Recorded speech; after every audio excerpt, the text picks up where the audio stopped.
Hi, I'm the Observationist. Today we are going to talk about Peter Zeihan's prediction that globalization will end and why he is profoundly wrong. Now, this isn't some random internet pundit we're disagreeing with. Peter Zeihan is one of the most respected geopolitical analysts in the world. He's the author of multiple best-selling books, including The End of the World is Just Beginning and Disunited Nations. He's consulted for major corporations and government agencies, speaks at international conferences, and has built a reputation for making bold, accurate predictions about global trends. When Zeihan analyzes demographic shifts, energy markets, or regional conflicts, serious people listen.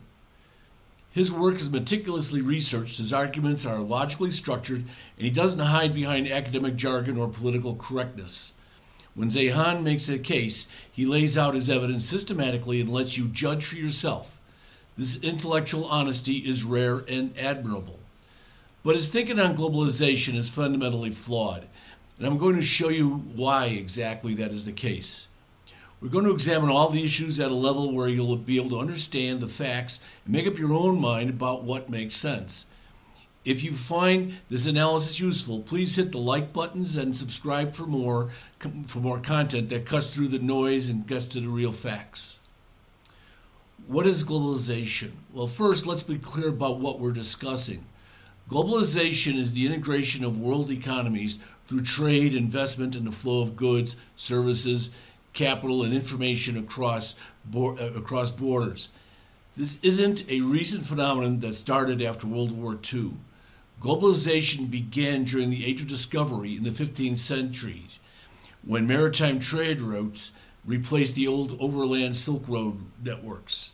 European ships connected the Americas, Africa, Asia, and Europe in the first truly global trading system.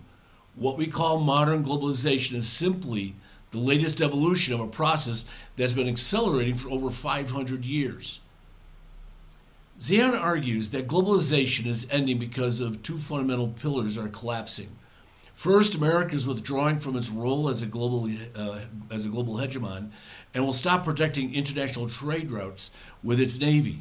Second, demographic collapse. Aging populations with too few workers will force countries to focus internally rather than trade globally.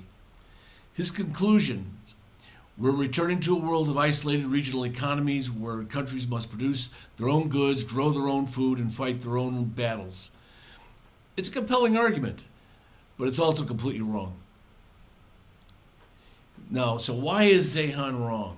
Well, there's 11 devastating problems.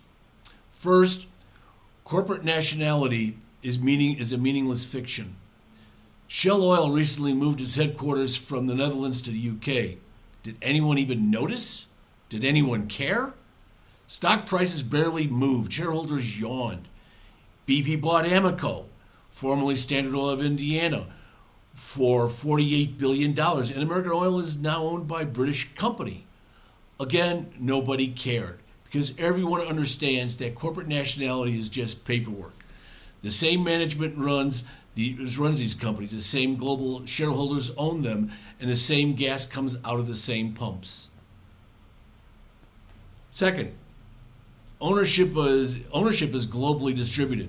Here's the killer fact that destroys Zeihan's entire framework.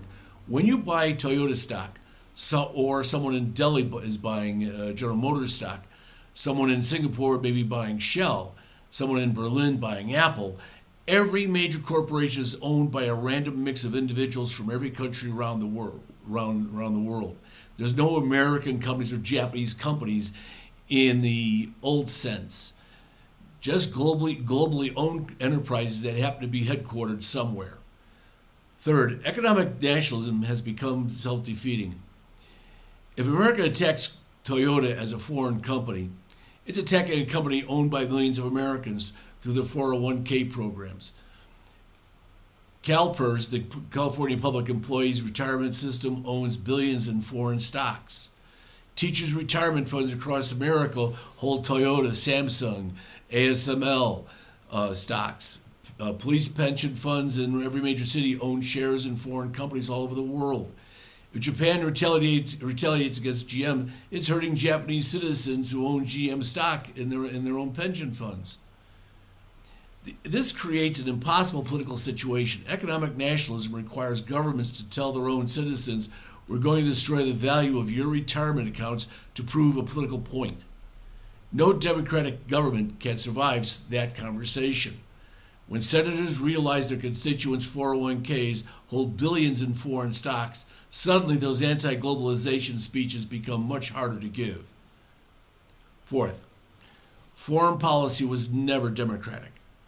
Zeihan assumes Americans will choose to withdraw from global leadership. When did America ever choose global leadership in the first place? The Bretton Woods system? Never voted on. Global military bases? Never voted on. Naval protection of trade routes? That was never voted on. America's first foreign war was against the Barbary pirates in 1801, when we were just 10 years old as a country. Most Americans at that time couldn't even find the Barbary Coast on a map. But Thomas Jefferson fought the war anyway. The Korean War, Truman just did it. The Vietnam escalation, Johnson and Nixon made those decisions in the White House. The Iraq invasion, Bush decided. Congress rubber stamped. Libya, Obama didn't even ask. Congress, Bosnia and Kosovo, Clinton bypassed Congress entirely. For over 200 years, American foreign policy has been made by elites for elite interests, regardless of public opinion. The same pattern repeats. Presidents decide, Congress goes along, and public finds out when it's already happening. Fifth, elites are no longer nationally aligned. In 1806, American elites were genuinely American. Boston merchants that owned the American ships, employed American crews, and shipped American goods, they're the ones that made those decisions. When they lobbied for naval protection, they were protecting actual American business assets because they were their own. Today's American elites are global entities.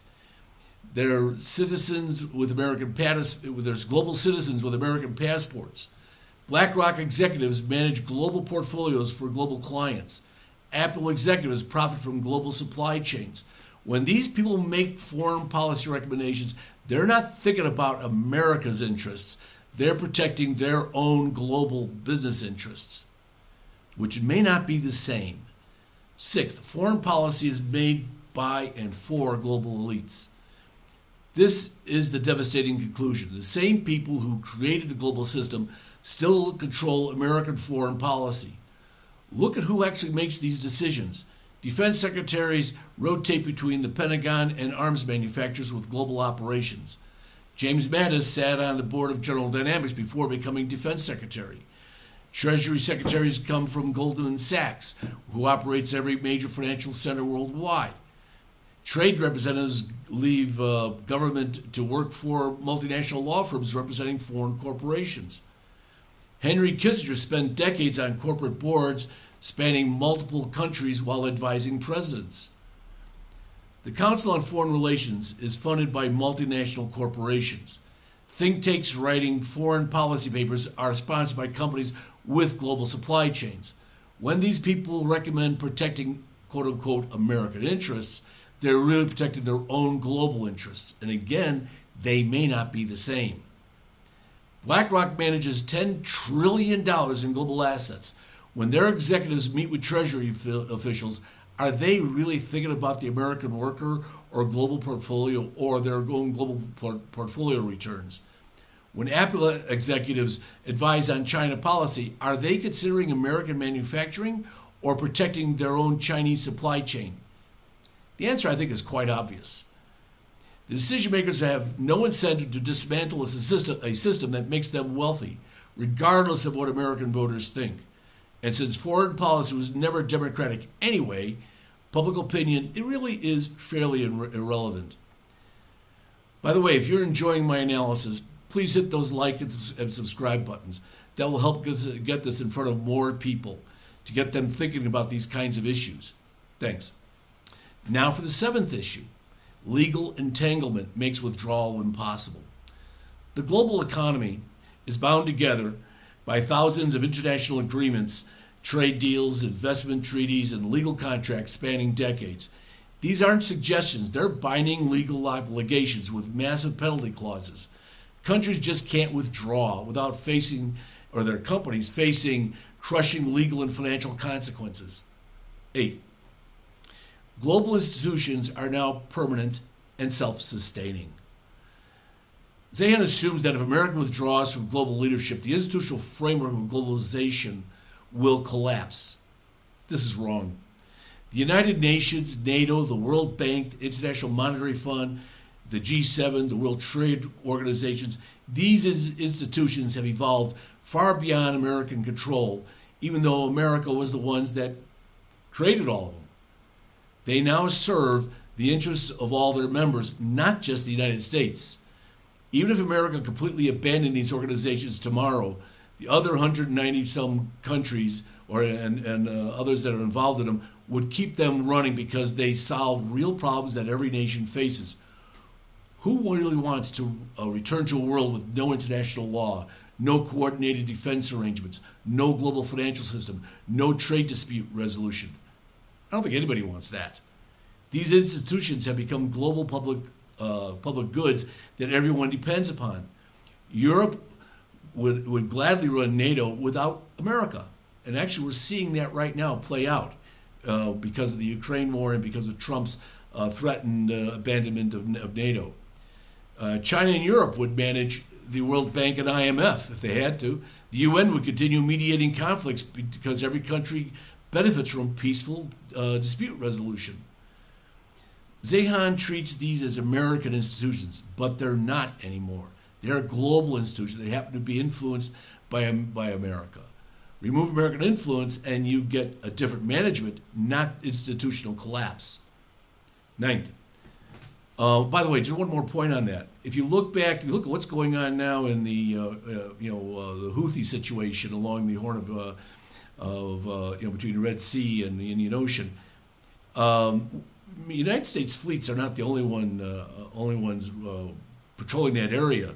Japan, Australia, Indonesia, India, Germany, UK, Italy. These are all supplying ships to patrol that area and prevent the piracy. So even if the United States drops away, other countries will take up the slack because it's in their interest to do so. Okay, now on to the ninth issue. Financial entanglement runs too deep. The global banking system uses integrating clearing systems, currency swaps, and real-time settlement networks that operate 24/7 across all time zones. SWIFT banking connects every major economy. When Russia was partially cut off from SWIFT, it crippled their ability to conduct international business within days. But here's what Zeihan misses. Even Russia couldn't be completely isolated because European banks still needed to buy Russian energy. The system is so interconnected that isolating one major economy hurts everyone else. International bonds and derivatives create trillion-dollar web of mutual dependency. American pension funds own European government bonds. Chinese banks hold U.S. Treasury securities. Japanese insurance companies have invested in American corporate debt. And on and on and on.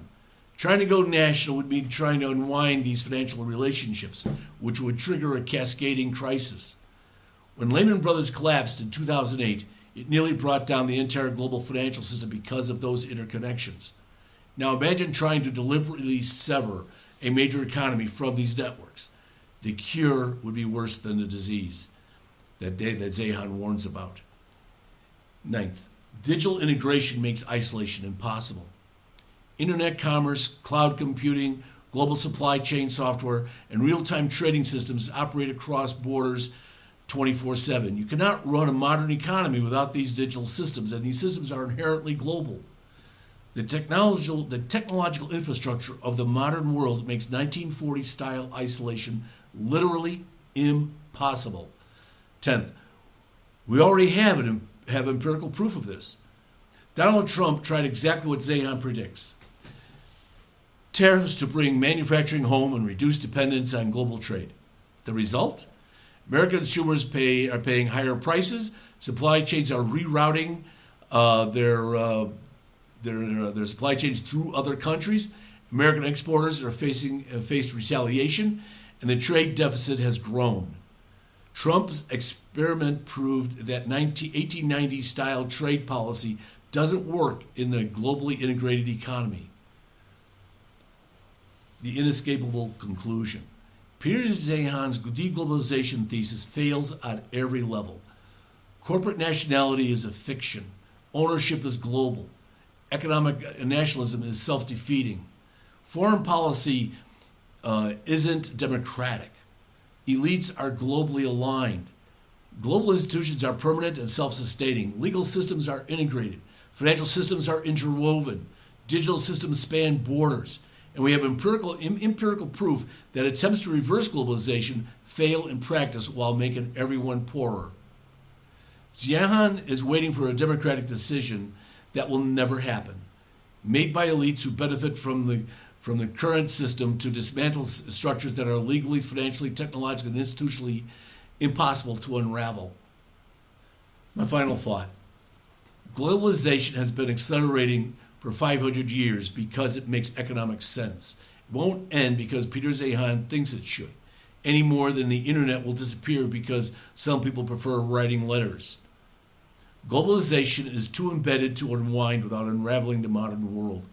And that's why, despite his clarity and intelligence, Peter Zeihan's deglobalization thesis is fundamentally flawed. Now, despite this disagreement, I admire and respect Peter Zeihan immensely. He has made geopolitics understandable to more people. It is now a common topic of discussion. In the end, it's not important whether Peter or I am right. What is important is that people like you think about these kinds of issues and come to your own conclusions. On globalization, you may agree with me or with Peter, but better yet, come to your own conclusion that may use some of my ideas, some of Peter's ideas, and some of your own. That would be a much better result. If you enjoyed this analysis, please join me on Patreon, and don't forget to like and subscribe and share your thoughts below. I'd love to hear what you think. Thank you very much.